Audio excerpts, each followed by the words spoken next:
Bismillahirrahmanirrahim. Assalamualaikum warahmatullahi wabarakatuh. Bismillah walhamdulillah wassalatu wassalamu ala rasulillah. Ini nih bagi seorang wanita nih ya. Kalau kalian melakukan wudhu seperti ini, itu bisa mengakibatkan tidak syah wudhunya. Aduh kalau misalkan gak syah wudhunya nanti gimana? Ya kalau gak syah wudhunya ya nanti gak syah dong sholatnya. Gimana ya? Sehingga ini harus paham nih. Tapi sebetulnya gak bagi seorang wanita juga sih. Oke, apa yang ingin saya bahas nih Teh? Sekarang saya membawa kitab Fathul Alam pada juz pertama pada Syahifah 194. Bismillahirrahmanirrahim. Adamul haili. Ya, ada sesuatu nih yang menghalangi. Maka kalau ada sesuatu yang menghalangi fala yasihu, maka tidak sah. Apa yang gak sah? Al-wudu'u, wudunya. Kenapa bisa mengakibatkan gak sah wudunya ma'a wujudi hailin? Karena ada sesuatu yang menghalangi. Ai jirmun, misalkan sesuatu yang jirim. Jirim itu apa ya? Jirim itu ya jirim. Jirim itu jadi kelihatan gitu loh. Ada sesuatu yang kelihatan, ada yang nampak gitu, yang terpegang gitu loh oleh kita gitu. Itu jirim ya. Nah, seperti kita itu jirim gitu ya. Bukan makhluk halus kita. Yang mana jirim tersebut yamna'u yang mencegah wusulal ma'i datangnya air ilal a'dha'i kepada anggota wudu kita. Ka'an kana 'alal yaddi mathalan. Misalkan ini contoh ada terkena ke tangan seorang yang berwudu tersebut, misalkan qasyaratan samakatan. Misalkan mendapati ada sisip ikan. Misalkan kita itu membersihkan ikan. Kalau ikan itu kan ada apa itu ada sisipnya ya. Sisipnya ya yang bulat-bulat gitu ya. Kita bersihkan pakai sendok. Misalkan nempel nih di tangan kita ataupun di muka kita, artinya di anggota wudhu lah. Gitu. Misalkan di tangan kita tuh nggak nyadar kalau ternyata ada sisip ikan loh yang nempel. Karena kita wudhunya gak bener, nggak lihat-lihat gitu misalkan. Ternyata ketika udah beres sholat, ini apa ini ada yang bulat? Aduh ini sisip ikan. Nah itu kalau masih ada sisip ikan yang nempel di tangan kita, itu mengakibatkan gak sah wudhunya. Aduh barusan aku udah sholat gimana? Ya kembali lagi wudhu, kodok apa itu kembali lagi ulangi lagi sholatnya karena itu gak sah sholatnya. Ya makanya harus hati-hati ketika mau berwudhu. Ataupun misalkan ada apa lagi? Ausyamaan ataupun misalkan mendapati ada lilin. Kalau misalkan kita padam lampu, lilin itu kan kalau lilin kita panaskan pakai api gitu ya, maka kan suka ada yang meleleh gitu kan. Misalkan yang melelehnya itu misalkan nempel ke tangan kita, itu kan gak cukup panas juga sih ya. Kan maka akan membulat gitu kan dari lilin tersebut. Nah sehingga kalau misalkan kita wudhu itu lilinnya itu gak kelihatan, artinya gak kita kerik. Ternyata masih ada lilin tersebut. Nah berarti kan otomatis lilin tersebut menghalangi ke kulit kita sehingga gak terkena kulitnya itu ke anggota wudhu kita, kulit kita. Itu juga sama mengakibatkan enggak syah wudhunya. Apalagi auduhnan jamidin, auduhnan jamidan ataupun minyak yang kayak apa ya? Kayak mentega gitu loh. Kayak mentega. Nah itu juga sama enggak syah. Bikhilafil mani'i, berbeda kalau minyaknya yang udah mencair. Ma'i'i, kalau berbeda kalau minyaknya yang udah mencair. Kazaiti, seperti minyak kelapa. Kalau minyak kelapa kan itu udah mencair ya. Kayak mentega gitu kan kalau dipanasin kan kayak minyak gitu kan, mencair. Nah, maka kalau itu fala yadurru, kalau itu enggak ngemadaratkan. Artinya kalau misalkan ada minyak di tangan kita itu enggak apa-apa, tetap syah wudunya. Kan kalau minyak tuh suka hinyai gitu ya kan. Kalau kita nggak bersihkan pakai sabun gitu kan, air itu suka hinyai ini ke kulit kita. Maka kalau kita nggak pakai sabun itu gimana? Nggak apa-apa. Ya.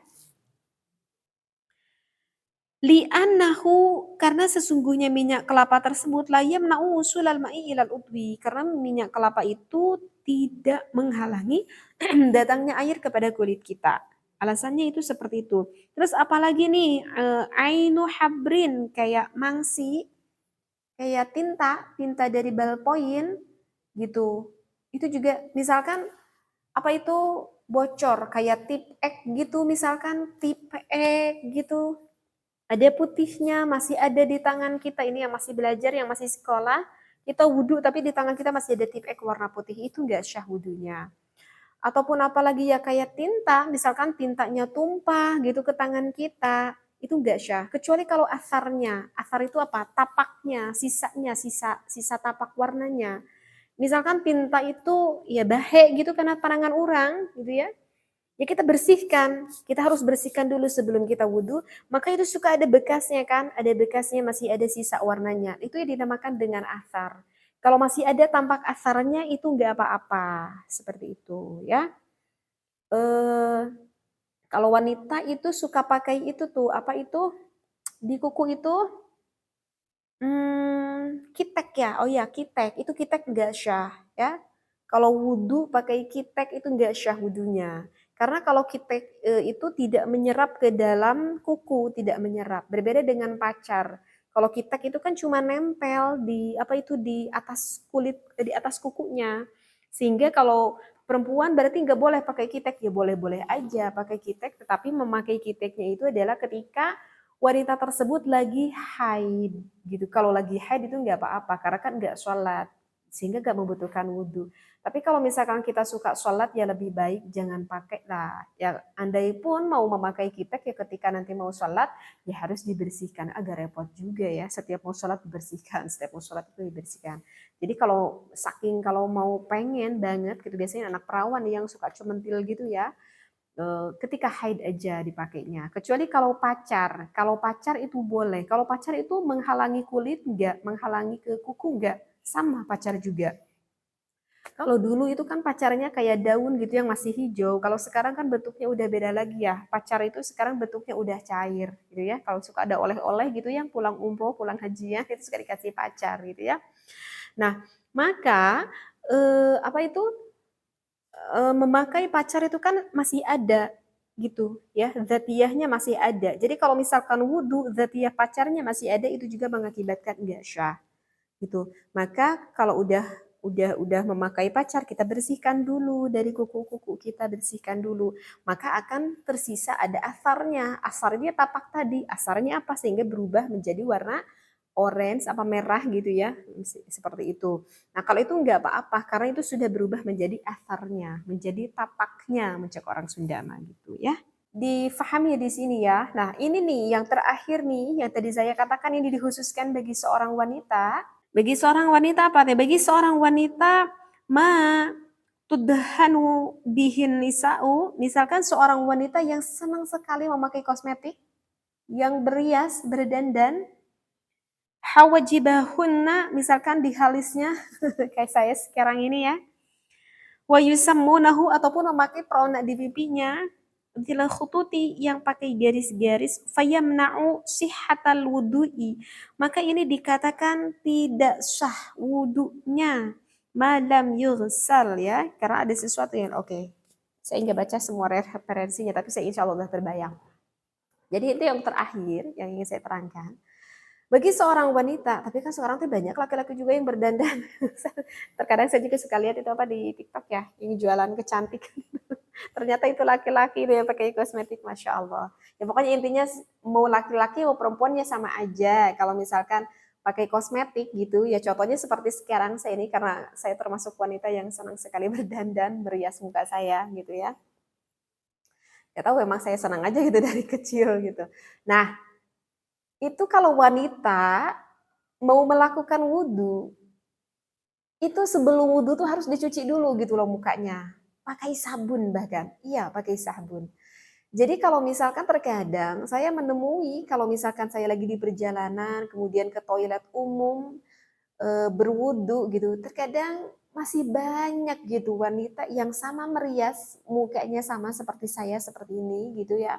Yang mana matanya pakai eyeliner, pakai maskara, pakai eyeshadow, pakai lipstick lah, pakai peronak pipi lah, pakai halisnya dipertebal lah. Tetapi ketika wudhu itu sesudah beres wudhu tuh masih nampak.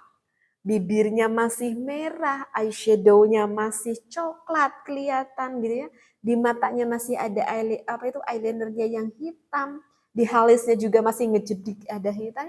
Itu wanita kalau wudhu seperti itu enggak syah. Barusan ini juga dikatakan kenapa fayamna'u sihhatal wudu'i, maka dicegah akan keabsahan wudunya tersebut. Enggak syah kalau wanita wudu kayak itu. Karena apa? Karena menghalangi datangnya air kepada anggota kulit wudu kita. Seperti itu. Jadi harus dibersihkan dulu kalau kosmetik tersebut menghalangi gitu ya. Jadi kosmetik itu yang seperti apa, Teh? Ya, jadi kosmetik itu yang sifatnya di sini dikatakan kosmetik itu yang harus dibersihkan ketika lapisan kosmetik itu digosok, maka akan apa ya? Akan rontok gitu partikelnya. Ini kalau mendengarkan laki-laki ini kayaknya agak kurang paham ya karena nggak suka dandan. Misalkan saya kasih cat satu contoh aja. Misalkan saya di mata ini saya pakai yang warna hitam ini pakai eyeliner gitu ya. Gitu ya. Kalau misalkan saya kosok-kosok eyeliner ini maka akan rontok gitu partikelnya. Berarti ini menandakan bahwa eyeliner ini memang tidak meresap ke dalam kulit, nempel di luar kulit. Oleh itu alasannya kenapa tidak syah wudhu kita karena menempel di luarnya. Seperti itu. Begitu juga dengan eyeshadow, begitu juga dengan lipstick. Itu cuma menempel loh di area kulitnya. Sehingga kalau misalkan lipstick ini saya kosok-kosok-kosok, maka itu akan apa itu muruluk lah mencak orang Sunda partikel kotorannya itu. Kemudian ada sisa merahnya sedikit setelah saya kosok-kosok itu yang dinamakan dengan athar. Kalau itu nggak apa-apa, karena itu udah berubah menjadi athar. Begitu juga udah saya kosok-kosok ini eyeshadow-nya tapi masih ada sedikit sisa asarnya itu tidak apa-apa. Kecuali kalau misalkan kosmetik itu kayak apa ya, misalkan kayak kita memakai pelembab gitu, kita memakai serum, misalkan kita memakai toner gitu. Itu mah gak apa-apa, gak perlu pakai sabun dulu. Kenapa? Karena ketika kita memakai misalkan pelembab gitu ya, kita memakai apa itu toner, itu akan meresap langsung ke dalam kulit. Nah kalau itu baru nggak apa-apa, langsung aja kita wudhu. Tetapi kalau udah dandan kayak saya ini, begitu semua ditempelin dan zatiyah dari kosmetik tersebut hanya sebatas menempel di luar kulit, maka itu otomatis menghalangi datangnya air kepada anggota wudhu kita. Nah, itulah yang mengakibatkan tidak syah dan terkadang bukannya arti saya memerhatikan orang lain karena memang udah terlihat oleh mata saya sendiri gitu. Kalau saya bepergian kemana gitu di toilet umum terkadang masih banyak saya melihat ada seorang wanita yang berdadannya sempurna, semua ditempelin kayak saya ini kok udah beres wudhunya ya masih seperti itu yang mengakibatkan enggak syah seperti itu ya. Mudah-mudahan ini semakin menambah wawasan kita di dalam ilmu fikih karena ini memang benar-benar harus dipahami karena kalau nggak dipahami nanti enggak syah loh wudhu kitanya ya. Mudah-mudahan begitu bermanfaat. Wallahu a'lam. Wassalamualaikum warahmatullahi wabarakatuh.